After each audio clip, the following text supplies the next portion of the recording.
नमस्कार। आप सभी को डी न्यूज़ में बहुत बहुत स्वागत है और उम्मीद करते हैं कि आप सभी स्वस्थ और सुरक्षित होंगे।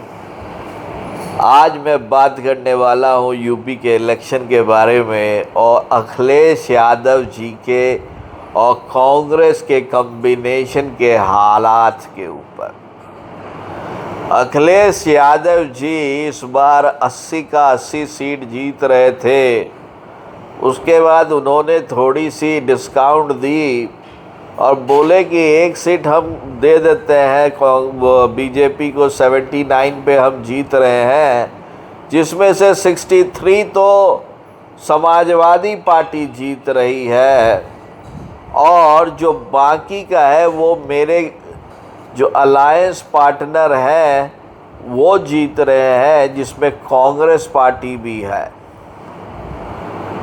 और हम लोग जो है नॉन हिंदू कम्युनिटी के तरफ ध्यान देके या हिंदू कम्युनिटी में भी हम लोग दलित को ध्यान में रखते हुए, ओबीसी को ध्यान में रखते हुए, जातीय समीकरण को साधते हुए हम इलेक्शन लड़ रहे हैं।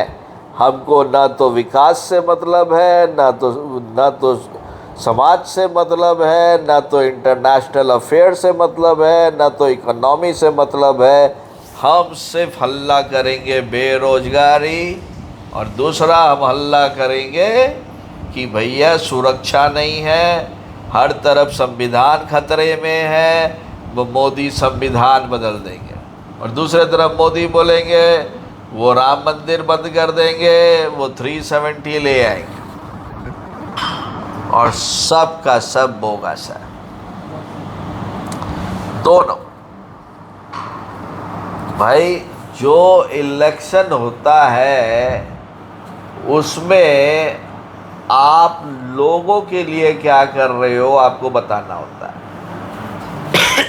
ये नहीं कि आपकी रैली में एक तरफ लोग चेयर तोड़े और क्रांतिकारी नेता अखिलेश साहब का इंटरव्यू लेके उसकी सोशल मीडिया करे। हाँ, ये चिंता नहीं कि उसमें बुजुर्ग होंगे या नहीं तो लेडीज होंगी, उनको चोट लग जाएगी, वो सब पुलिस का काम। लेकिन एक पार्टी है बीएसपी जो दलित समाज के लिए काम करती है, उसके लिए खड़ी रहती है। उनके किसी भी रैली में आपने इस तरह नहीं देखा होगा, ना ही मायावती जी ने कोई ऐसा कमेंट किया जो मीडिया में आया कि मायावती जी ने गलत बोला। और वो कैडर बेस्ड जो उनका बीएसपी का जो वोट बैंक है वो बड़ा इंटैक्ट है,